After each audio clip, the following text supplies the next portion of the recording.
So magandang tanghali po sa ating lahat.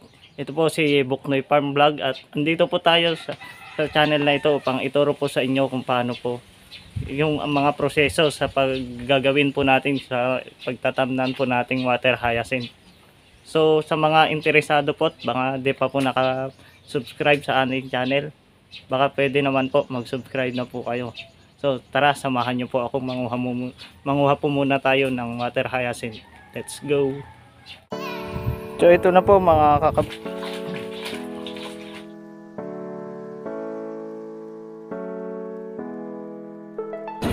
So yun po mga kabuti, papunta na po tayo sa kukuhanan po natin ng water hyacinth. Malapit lang po dun sa kinukuhanan po natin dati ng mga dayami.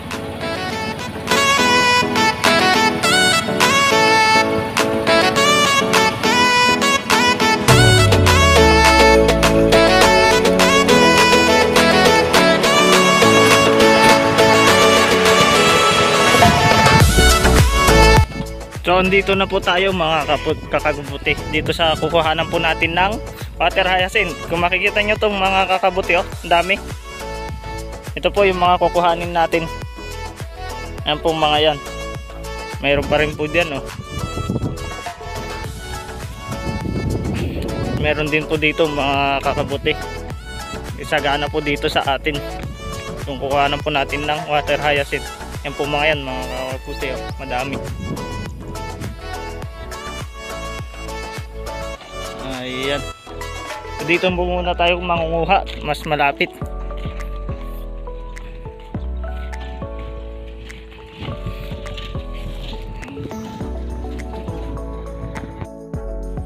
So ito na po mga kakabuti yung nakuha po nating water hyacinth. Yan po, makikita nyo po. Madami na po yan mga kakabuti. So uwi na po tayo. At doon na po natin sa bahay hugasan pa po natin yung mga kaputi at marami pa pong prosesong gagawin natin.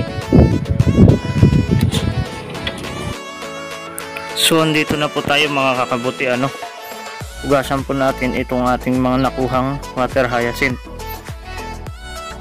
Kung makikita nyo po mga kakabuti, may mga lupa-lupa pa po siya, kaya kailangan po nating hugasan. Yan po, makikita nyo po. Ganito lang po paghugas. So sasaw-saw lang po natin para po matanggal po yung mga putik-putik po niya. Tapos pagkatapos po nating hugasan mga kakabuti, ihiwalay po natin itong ugat niya. Ayan po.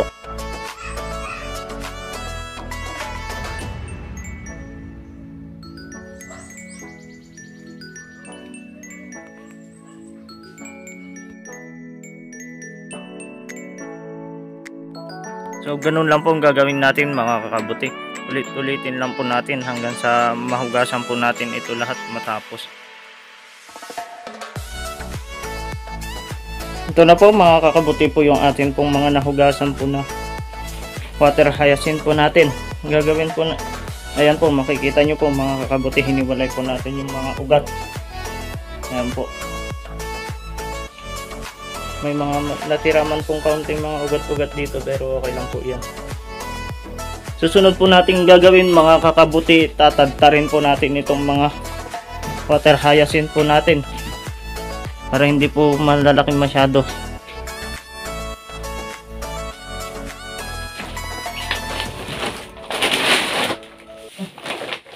Ito pong mga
Yan po mga kakabuti. Tapos pagkatapos po natin ilagay dito mga kakabuti, lagyan po natin siya ng ito po ang ating molasses. Kung wala naman po kayo molasses mga kakabuti, pwede naman pong asukal. Pero mas maganda po ito. Asukal po na tinunag. Ipan po natin dito sa ating mga water hyacinth.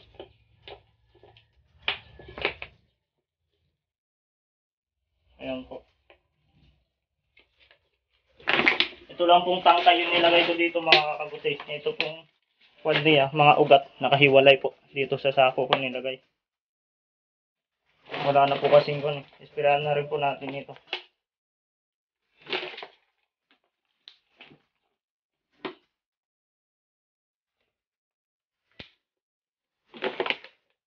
Ang purpose po mga kakabuti, bakit po natin nilalagyan po ng molasses pa?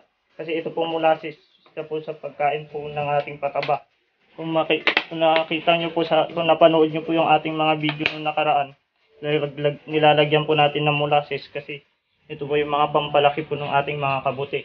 Mapapansin nyo po, kasi nalaki po na po siya ng itlog ng itik maski hindi pa po siya nakabuka. Kaya pag bumuka po yung mga yun, ang lalaki po. So, nilalagay po natin dito para po habang kinukulob natin, kasi 4 na araw po natin kukulubin ito mga kakabuti. Para po medyo mabulok-bulok na siya ng konti bago po natin siya gawing taniman ng ating kabuti. Ayan po. Para po masipsip na po siya ng ating mga water hyacinth. Tapos pag tinanim na po natin yung ating mga binhi, yung mga ugat po, mga kakabuti, na papasok po sa ating mga water hyacinth, masisip, doon na po niya makakain po yung ating in-spray na molasses. Ito mga kakabuti. Haluin lang po natin ng konti.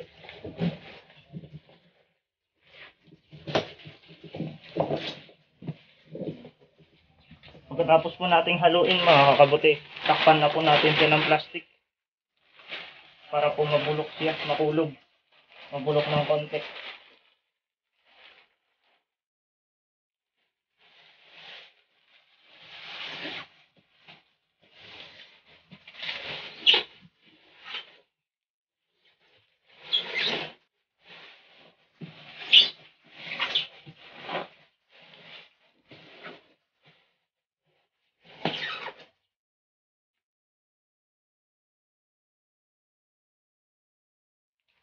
Na rin po natin yung ugat dito.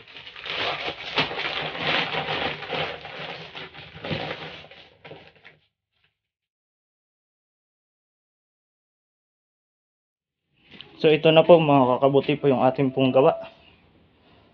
Kaya po natin kukulubin mga kakabuti upang pansin nyo po yung mga dahon po natin ng saging. Mga tuyo po ang ating ginagamit. Tapos ibababad po natin. So ganun naman po ito. Hindi na po natin kailangang ibabad. Basa pa rin naman po siya mga kakabuti. Para po madaling kumalat po yung ating mga amag. Kasi nung mga nakaraang mga tanim po namin nung mga una-una mga kakabuti, hindi pa po bulok ito. So ang mga tinubuan lang, hindi pa po bulok yung mga kanya, nirekta na po naming tamnan, hindi pa po bulok yung mga tangkay. So ang tinubuan lang po ng kabuti ay yung mga ugat. Ito pong useless po, hindi pa po siya bulok. Tumutubo na po yung mga kabuti. So yun lang po mga kakabuti, sana po marami po kayong natutunan sa ating video ito. Sa susunod po nating video mga kakabuti ay ipapakita ko po sa inyo kung paano po magtanim ng kabuti sa ating pong water hyacinth. 4 na araw po natin kukulubin to mga kabuti. So yun lang po, God bless po sa ating lahat.